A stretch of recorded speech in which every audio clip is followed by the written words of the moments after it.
Buenos días, hermano. Dios les bendiga. Es una bendición estar en este lugar, ¿no? Hoy quiero compartirles, yo le pongo como tema un verdadero discípulo, ¿no? Si me acompañan a leer Lucas 14, del 25 al 30, y posteriormente leemos el 33. Con una me indica que tiene la porción de la palabra. Es Lucas 14, del 25 al 30. El título que tiene arriba dice: lo que cuesta seguir a Cristo. Lo vamos a leer alternadamente, hermano. Grandes multitudes iban con él y volviéndose les dijo: y el que no lleva su cruz y viene en pos de mí, no puede ser mi discípulo. No sea que después que haya puesto el cimiento y no pueda acabarla, todos los que lo vean comiencen a hacer burla de él. El 33 unidos, hermanos. Así pues, cualquiera de vosotros que no renuncia a todo lo que posee, no puede ser mi discípulo, ¿no? Dice: Saulo de Tarso hizo una pregunta a Cristo Jesús en el camino a Damasco. ¿Qué debo hacer, Señor? Esto está en Hechos 22:10, cuando Saulo está relatando su conversión, ¿no? O la pregunta similar que planteó el carcelero de Filipos: ¿qué debo hacer para ser salvo, no? Esto está en Hechos 16:30. Pablo relató su conversión y en su relato hizo esta pregunta al Señor: ¿qué debo hacer? El Señor le dijo: levántate y ve a Damasco y ahí se te dirá todo lo que hagas, ¿no? Cuando nosotros tengamos una duda de qué es lo que debemos de hacer en nuestro caminar con Cristo, podemos venir, ¿no?, a su palabra, podemos venir delante de Él y decirle: ¿qué debo hacer, Señor? Y Él, sin duda alguna, nos va a decir qué es lo que nosotros tenemos que hacer, ¿no?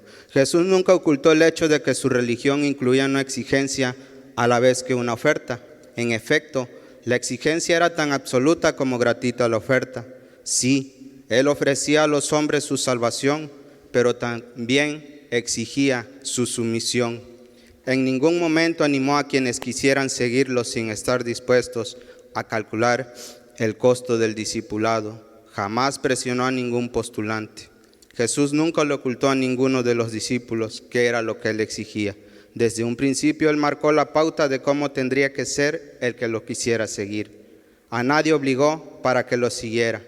A nadie presionó para que hiciera lo que tenía que hacer. El Señor únicamente, cuando llamó a los discípulos, les dijo: sígueme, y le siguieron. Él siempre marcó cuáles eran las exigencias de estar con Él y de seguirle a Él, ¿no? A las personas, a los entusiastas que querían seguirlo y querían ser sus discípulos, les despidió con las manos vacías. Lucas narra el caso de 3 hombres que querían ser sus discípulos o fueron invitados con este propósito, pero ninguno de ellos pasó las pruebas propuestas por el Señor. Si alguien puede leer Lucas 9, 57 al 62, por favor. Gracias, hermano, ¿no? Dice que estos 3 quisieron seguir a Cristo, ¿no? Pero querían conforme a ellos quisieran seguirle, ¿no? Conforme a sus conveniencias, ¿no? Dice: también el joven príncipe rico, un hombre moral, sincero y simpático que quería la vida eterna, poniendo sus propias condiciones, se fue triste con todas sus riquezas, pero sin la vida y sin Cristo como posesión. Ellos no quisieron las condiciones puestas por Jesús, ¿no? Quisieron la vida eterna, pero la querían a su propia manera, a sus condiciones, lo que quería de acuerdo a como a Él le convenía. Por eso dice: se fue triste, ¿no? Porque Él amaba sus riquezas. Es cierto, la aceptación voluntaria es cierto, la salvación que nos ofrece es gratuita, pero hay una exigencia: la sumisión, que es la aceptación voluntaria de una norma o una autoridad. Nunca animó a nadie a seguirlo sin antes calcular el costo. Usted y yo venimos voluntariamente y debemos de saber qué es lo que Él exige. Y es que en este ministerio, desde un principio, se nos ha marcado cuáles son las exigencias del ministerio y cuáles son las exigencias de Dios, ¿no? En otra oportunidad, grandes muchedumbres seguían a Jesús. Tal vez estaban gritando sus estribillos de adhesión y haciendo una manifestación impresionante de su lealtad a él. Pero Jesús sabía cuán superficial era ese interés por él. Deteniéndose y volviéndose a ellos, les narró una parábola y les hizo una penetrante pregunta. El versículo que leíamos, Lucas 14, del 25 al 28, dice: grandes multitudes iban con él y volviéndose les dijo: si alguno viene a mí y no aborrece a su padre y madre, mujer e hijos y hermanos y hermanas, y aún también su propia vida, no puede ser mi discípulo. Y el que no lleva su cruz y viene en pos de mí, no puede ser mi discípulo. Porque ¿quién de vosotros, queriendo edificar una torre, no se sienta primero y calcula los gastos a ver si tiene lo que necesita para acabarla? El Señor sabe, ¿no?, cuando nosotros venimos solo por agradar a alguien o si venimos para agradarlo a Él. Pero, ¿qué hacemos cuando Él nos dice: si no aborreces a tu padre, a tu madre, a tu mujer, a tus hijos, a tus hermanos y hermanas, no puedes? Y si no llevas tu cruz, o sea, si no sufres por mi causa, si no sufres con tu familia, si no sufres con tus amigos y vecinos, ¿qué quiere decir, no? Si no sufres porque tú tengas que dejar esa amistad, entonces tú no puedes seguir a Cristo, ¿no? Si tú no sufres porque algún familiar tuyo está viviendo mal y tienes que hacerte a un lado de él, y tú no sufres por esa causa, entonces nosotros no podemos ser discípulos de Dios, ¿no? La mayoría de nosotros no ha dejado el hogar o un empleo, aunque no dudo que algunas personas sí lo hayan hecho. Pero sí debemos hacer a un lado todo lo que le quite el primer lugar a Dios en nuestra vida. Debemos de tener bien claro: nosotros no podemos engañar a Dios. Podemos hacernos tontos a nosotros mismos, que le engañamos, pero Él sabe todo. Sabe nuestra entrada, sabe nuestra salida, sabe nuestro sentar y nuestro levantar. Dios sabe todo lo de nosotros. Su palabra dice: ¿de dónde me esconderé de ti, oh Dios? No nos podemos esconder de Dios. Él sabe lo que estamos haciendo en este momento. Él sabe si nosotros venimos con la firme convicción de agradarle a Él, y también sabe si nosotros venimos con la firme convicción de hacer estorbo a su obra, ¿no? Hay quienes comenzaron a edificar y no pudieron terminar. Miles de personas todavía no prestan atención a la advertencia de Cristo y se comprometen a seguirlo sin primero detenerse a reflexionar sobre el costo que tendrán que pagar para hacerlo. Jesús nunca rebajó sus demandas ni modificó sus condiciones para que su llamado fuera más aceptable. A sus primeros discípulos les exigió, y a todos sigue exigiéndoles desde entonces, una entrega total, consciente, y no espera menos que eso. Marcos 8:34 dice: y llamando a la gente y a sus discípulos les dijo: si alguno quiere venir en pos de mí, niéguese a sí mismo y tome su cruz y sígame. Muchos de los que estamos aquí ya debimos de haber calculado el costo. Otros tal vez sean nuevos en la iglesia, pero entonces ya saben que tienen que calcular. Y otros que no son nuevos, pero que nunca se han detenido a hacerlo, Él sigue exigiendo lo mismo. Él no ha rebajado las demandas del Evangelio. Si quieres seguirle, Él pone sus demandas. Y si queremos seguirle, debemos calcular qué costos tienen esas demandas. El llamado a seguir a Cristo, en su forma más simple, el llamado de Cristo era: sígueme. Si recordamos a los apóstoles, solamente le dijo: sígueme, y ellos le siguieron, ¿no? Pedía a la gente una adhesión personal, los invitaba a aprender a Él, a obedecer de su palabra y a identificarse con su causa. No se puede seguir a Jesús sin un abandono previo. Seguir a Cristo significa renunciar a las lealtades de menor importancia. Seguir a Cristo significa dejarlo todo para ir con Él. Significa dejar el vicio, significa dejar ese pecado que hemos venido haciendo toda la vida. Significa morir al yo y vivir para Cristo. Significa entregarle la vida entera, ¿no? Cuando Él vivía con los hombres aquí en la tierra, esto significaba un abandono literal del hogar y del trabajo. Simón y Andrés dejaron sus redes y se fueron con Él. Esto está en Marcos 1:18. Jacobo y Juan dejaron a su padre Zebedeo en la barca con sus ayudantes y se fueron con Jesús. Está en Marcos 1:20. Mateo, que escuchó el llamado de Cristo mientras estaba sentado en el lugar donde cobraban los impuestos, se levantó y dejándolo todo, siguió a Jesús, ¿no? Esto está en Lucas 5:27 al 28. ¿Estás dispuesto a dejarlo todo? ¿Toda la vida de pecado? ¿Todo lo que a Dios no le agrada? Si es así, usted está dispuesto a ser un verdadero discípulo. Hoy en principio el llamado de Jesucristo no ha cambiado todavía. Sígueme y agrega, cualquiera de ustedes que no deje todo lo que tiene, no puede ser mi discípulo. El Señor aún dice, sígueme. Nos sigue haciendo esa cordial invitación. La única condición, deja todo lo que tienes. De lo contrario, no puedes seguirme, no puedes ser mi discípulo, ¿no? Sin embargo, para la mayoría de los cristianos esto significa que en la práctica tengan que abandonar su hogar o su empleo. Esto no significa esto, ¿no? Sino más bien la entrega de los dos y el rehusar a que la familia y la ambición ocupen el primer lugar en nuestra vida, ¿no? En primer lugar, debe haber una renuncia al pecado.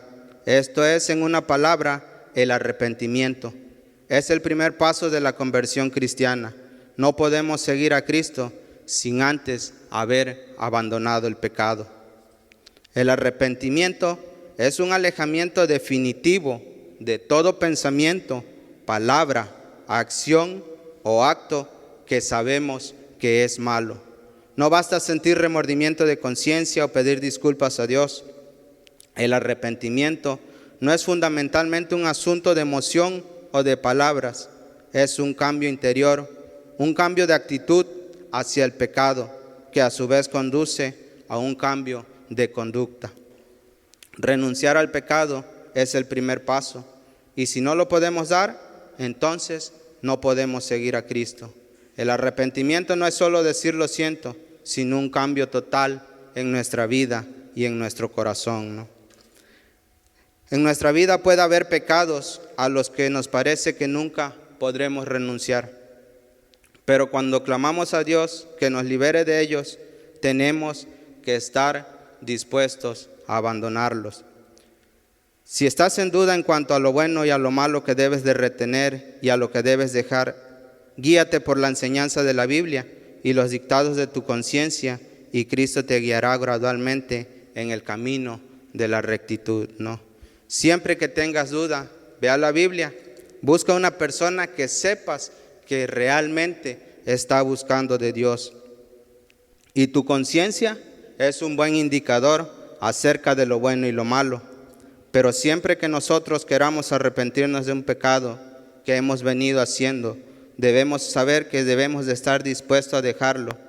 No podemos venir delante de Dios y decir, Dios, no puedo con este pecado, no puedo dejar de hacer esto, quítalo, ayúdame. Pero muy en el fondo saber que no es lo que queremos, no queremos dejar el pecado y no podemos venir de esta manera porque lo queremos seguir haciendo, ¿no? Si nosotros venimos con esta actitud y con este corazón, Dios ni siquiera nos va a escuchar. Dios no va a tener oídos para esta oración, ¿no? Porque sabe que nosotros solo tenemos un remordimiento de conciencia y no un verdadero arrepentimiento. Cuando el Señor te señale una cosa, déjala de inmediato. Puede ser alguna relación o recreación, puede ser alguna literatura que lees o alguna actitud de orgullo, de celo o de resentimiento o un espíritu rencoroso. El Señor siempre va a marcar cuál es nuestro pecado. El Señor siempre nos va a decir, no me agrada que estés haciendo esto, no me agrada que veas esto, no me agrada que leas esto y no me agrades que te juntes con ciertas personas. El Señor siempre va a tener cuidado de cada uno de nosotros. El problema es que nosotros no tenemos los oídos para poder escuchar su voz y obedecer. No tenemos convicciones suficientes para obedecer cuando Dios está diciendo, deja de hacer eso que te estás haciendo daño. Tal parece que lo que a nosotros nos encanta es hacernos daño a nosotros mismos. Jesús dijo a sus seguidores que es preferible quitarse el ojo o cortarse la mano o el pie que hayan sido la causa del pecado. Es una vívida figura del lenguaje que destaca la necesidad de tomar medidas drásticas contra los medios a través de los cuales somos tentados. ¿Qué es con lo que estamos siendo tentados, no? El alcohol, la droga, dice el Señor, córtalo, ¿no? Córtalo porque esto te está haciendo daño. Dice, ¿cuál es tu tentación? Alcohol, drogas, dinero, pornografía, el chisme, córtalo de raíz, dice Jesús a sus seguidores. Usted sabe quiénes son las personas que le inducen a hacer lo malo y también sabe quiénes son las que no lo hacen. Primera de Corintios 15:33, en Nueva Traducción Viviente dice, no se dejen engañar por los que dicen semejantes cosas, porque las malas compañías corrompen el buen carácter. El cristiano debe morir cada día. Cada día renuncia a la soberanía de su propia voluntad y cada día renueva su entrega incondicional a Cristo. No midamos nuestra espiritualidad por lo del pasado, sino por el presente. Reconoce a Cristo como Señor es colocar cada área de nuestra vida pública y privada bajo su control. Esto incluye nuestra profesión. Dios tiene un propósito para cada vida. Nuestra obligación es descubrirlo y realizarlo. Es posible que ya estés comprometido en la tarea que Dios quiere que hagas o estés preparándote para ella, pero tal vez no. Si Cristo es nuestro Señor, debemos estar dispuestos a un cambio si así fuere necesario. Lo cierto es que Dios llama a cada cristiano a un ministerio, es decir, al servicio. Al ser siervo de otros por causa de Cristo, el cristiano ya no puede vivir para sí mismo. No te apures demasiado a descubrir la voluntad de Dios para tu vida, pues si te has rendido a Él y esperas que Él te muestre el camino, Él te lo dará a conocer a su debido tiempo. El cristiano no puede permanecer ocioso, sea como jefe, sea como empleado, como profesional o como obrero. Tiene un amo celestial. Aprende a ver el propósito de Dios en su trabajo y cualquier cosa que haga lo hace de buena gana, como al Señor y no a los hombres, ¿no? Otra área de la vida que también debemos de colocar bajo el dominio de Jesucristo es nuestro matrimonio y nuestro hogar. Cristo dijo, el que quiera a su padre y a su madre, a su hijo, a su hija más que a mí, no merece ser mío, ¿no? Mateo 10:37 dice esto, ¿no? El Señor está diciendo, tu amor por mí debe ser tal que el amor a tu padre, a tu madre, a tu hermano, a tu hermana, a tu hijo, a tu hija, parezca aborrecimiento, ¿no? El llamado de confesar a Cristo. El mandato no es solamente que sigamos a Cristo en privado, sino que le confesemos públicamente. Es inútil que nos neguemos a nosotros mismos en secreto si a la vez negamos a Cristo delante de los demás. Él dijo en Marcos 8:38, porque el que se avergonzare de mí y de mis palabras en esta generación adúltera y pecadora, el Hijo del Hombre se avergonzará también de él, cuando él venga en la gloria de su Padre con los santos ángeles. Según Pablo, esta es la condición para la salvación. Para obtener la salvación, dijo, no basta que creamos con nuestra conciencia, es necesario confesar con nuestros labios que Jesús es nuestro Señor, puesto que con el corazón se cree para alcanzar la justicia y con la boca se reconoce a Jesucristo para alcanzar la salvación. La exigencia que Jesús propone son difíciles, pero las razones son apremiantes. En efecto, para que consideremos previamente el desafío que nos hace, a veces necesitaremos de incentivos. Los incentivos para nuestro bien. Marcos 8:35 dice, porque todo el que quiera salvar su vida, la perderá, y todo el que pierda su vida por causa de mí y del Evangelio, la salvará. Por supuesto, hay pérdidas que debemos encarar cuando nos rendimos a Jesucristo. Ya hemos mencionado que debemos olvidar el pecado y el egoísmo, y es posible que perdamos algunos amigos, pero las compensaciones son tan ricas y son tan satisfactorias que las pérdidas son realmente insignificante. Lo que Dios nos ofrece es tan rico y es tan satisfactorio que el perder a un amigo, el perder a un familiar es lo de menos, ¿no? Sin embargo, el mayor incentivo para ser cristiano es por causa de Cristo. El que pierde su vida por causa de mí la salvará. Cuando se nos pide que hagamos algo muy difícil, nuestra respuesta dependerá mucho de quién es el que nos las pide. Si el pedido viene de alguien que posee un derecho sobre nosotros y con quien tenemos una deuda, lo haremos con gusto. Por eso el llamado de Cristo es tan elocuente y tan convincente. Si usted le debe algo a alguien y le pide un favor, será demasiado difícil que usted se niegue a hacerle el favor, ¿no? Puesto que tiene una deuda, cuánto más a nuestro Padre Celestial, que está en todo su derecho de hacer este llamado, sígueme, ¿no? Él nos pide que nos olvidemos de nosotros mismos y lo sigamos por causa de Él. Esta es la razón por la que, refiriéndose a la renuncia que Él exige, habla de tomar la cruz. No pide más que lo que Él mismo dio, pide una cruz por una cruz. Y no debemos seguirlo por el provecho que podemos sacar con ello, no por lo que podemos dar, sino si somos sus discípulos, sino fundamentalmente por lo que Él dio. Él se dio a sí mismo. ¿Nos costará mucho? A Él le costó mucho más. Si sufres anemia moral, el consejo es que te alejes del cristianismo. ¿Quieres vivir una vida fácil y cómoda? Hazte cualquier cosa menos cristiano. Pero si quieres una vida de importante descubrimiento, que satisfaga profundamente la naturaleza que Dios te ha dado, si quieres una vida en la cual disfrutes del privilegio de servir a Dios y a tus semejantes, si quieres una vida que exprese algo de la inmensa gratitud que empiezas a sentir hacia aquel que murió por ti, entonces te invito a que sin reservas y sin demoras rindas tu vida al Señor y Salvador Cristo Jesús, ¿no? El costo parece mucho. Sígueme implica dejar todo lo que te incite al pecado. Amigos tal vez, una pareja la cual sabes que es incorrecta, el alcohol, drogas, la religión, toda una vida de pecado a la cual has estado acostumbrado. La recompensa, Dios le da un propósito a tu vida. Te llama a servir y siendo siervos podemos servir a los demás, pero sobre todo Dios nos ofrece la vida eterna. ¿Ya calculaste los gastos? ¿Crees que puedes terminar? Tienes delante de ti la oferta y la demanda. El Señor está invitando y de nosotros depende si le servimos o si preferimos seguir el mismo camino por el que vamos, ¿no?